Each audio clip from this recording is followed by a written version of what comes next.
Reddit is how Bisping trapped Rockhold. I have to fucking send you this. This guy, listen. How I prepped Rockhold. No, how you trapped Rockhold. Can you just go to Reddit/r/MMA? I'm on it now.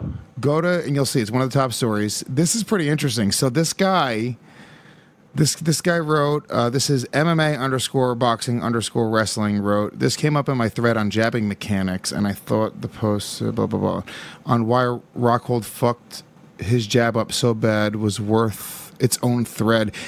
They post a bunch of GIFs or GIFs of the actual fight with you and him, and they break down, I guess, why you beat him or how you beat him. Yeah, no, I'm reading it now. I mean, it's very, very complicated, and it doesn't really translate into entertaining podcast. But yeah, the guy is breaking down, you know, step by step what I did right, and you know, and how I set Rockhold up. And you know, a lot of people do this. A lot of analysts do this. A lot of people that write articles, journalists, I guess you could call them. A lot of MMA journalists do this, and the boxing journalists do this, and the reality of the matter is that I would love, I mean, for example, it says, notice how Bisping jabs, then steps back and to his left, inviting Rockhold to follow. When Rockhold does, Bisping quickly changes directions, pushing off with his back foot to step forward and to the left. This gets his lead foot outside Rockhold's, whilst Rockhold has his feet crossed, and thus Rockhold is forced to hop back out of range and reset his position. Later in the fight, Bisping used the same trap, and this time, yeah, I mean, I guess I kind of was doing that. But when you're in there, when you're fighting, when you're in the moment, you're not, your brain doesn't work like that. You know, you're not thinking about all these intricate little movements. That's why you do it in the gym. That's why you do it over and over and over again. Repetition, repetition, repetition. Because when you're in there, you're fighting. Obviously, you're reading the situation, you're reacting to what your opponent's doing, you're trying to force the action that you want also, but you've got to counter to what your opponent's bringing to you.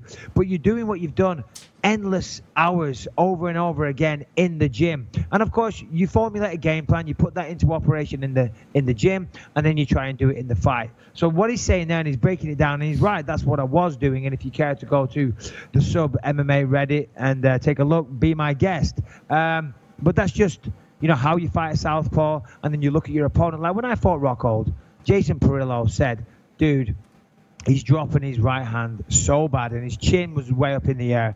And he was even doing exercises on like some kind of cable machine in the gym, which even encouraged his, when his left hand went out, his right arm came down to his waist. So we were looking for that left hook all day long. And in that Reddit, it talks about how having my lead foot outside Rockhold's lead foot, which is basically what you got to do against a southpaw. You can kind of control the footwork and kind of corral them against the cage and just lead the dance, if you will. But we were looking for that left hook. Throw the jab, go to the body with the right hand, boom, left hook over the top. And as we all know, got the job done. It's go to the third GIF, dude. It's so much fun to watch in slow motion. I just tweeted it out. If you guys are listening on iTunes, you guys can go to @BYM on Twitter, follow us on Twitter, and I just tweeted out the slow motion GIF of you knocking him out. It's fucking really, really. Are you watching it? Yeah. It's incredible. Well, yeah, but I must be on the wrong one. But no, the third one down is the slow motion one. Right hook to the body, left hook to the top, and then I step. And I trap his little foot, and that sends him to the dead. But yeah, it is fun. I could watch that all day, every day. Thank you, Luke, for that gift from the sky. But Rockhold fights next week. Does he? Next week? Oh, that's right. He's fighting. Yeah, David Branch. Yeah, somebody making a UFC debut, which is pretty crazy. No, it's not his debut. No, he's not making his UFC debut. He's fighting a guy. So no, David Branch. He was a World Series of Fighting champion. He was in the UFC before. He went 2-2 and then got cut, if I'm not mistaken. Since then, he's gone away. He joined World Series of Fighting. Oh, it's his return. I apologize. Now, I think. And then he went on a 10-fight win streak, so he's doing well. And now he's been re-signed to the UFC. By all accounts, a very, very tough guy. You know, as I say, he's on a 10-fight win streak and all that. But Luke Rockhold, for all the shit you talk, buddy. You know, you go away, you don't fight in 18 months, and then you come back and you're fighting some guy that had already previously been cut from the organization. Come on, buddy, step your game up. What happened? You told me you got banned from Reddit for like a couple days. I did. So obviously, you know, you talk about Reddit a lot. And it seems like a popular thing. When we used to have the radio show, we used to do the Reddit Rush. Is that what it was called? Yeah, that was our segment. We'd read the top Reddit story. Rush, you do like the top stories on Reddit. And I get bored, reading all the, social media. I'm trying to cull social media from my life, by the way, because it just takes up too much time and it's not productive and it's a waste of fucking time. So I'm going to put, I don't know what it is, but a self-imposed limit on social media time. But anyway, what I was doing, I was looking for something to read and I thought I'll go to Reddit. And I went to Reddit and you got to sign up. So I put in my username. I think it was Mike the Count Bisping. And I started enjoying Reddit. And there's lots of topics on there. And I was like, yeah, this isn't bad, actually. Then when I went back, I had some personal private messages. You have been banned from Reddit. Parody counts are not allowed. I'm trying to bring up the messages. Anyway, long story short, they just assumed that I wasn't Michael Bisping. And banned me from Reddit. So I messaged them back. I said, oh my God, are you serious? I am Michael Bisping. I'm feeling like a dickhead going, hey, I am Michael Bisping. But, I'm just trying to get unbanned from Reddit. And then they say, this was the kicker. Well, if you are Michael Bisping, get your son to send us a message. We know him. And I'm like, now I'm getting I said, do you realize how dumb? I'm trying to find the message. I said, do you realize how dumb that sounds? If I am Michael Bisping, get my son to message you. That in itself is just retarded. Where is it? Where messages? Oh shit! Yeah, I got banned from the same community. I was posting clips from the show before we were releasing them on the iTunes feed. Exclusive clips. I was like, you know what? I'll give them specifically to Reddit because they're interesting talking points, right? And they were like, oh, you can't post your own clips here. And I'm like, I'm doing a show with the UFC champion, you fucking jerk-offs. What do you want me to say here?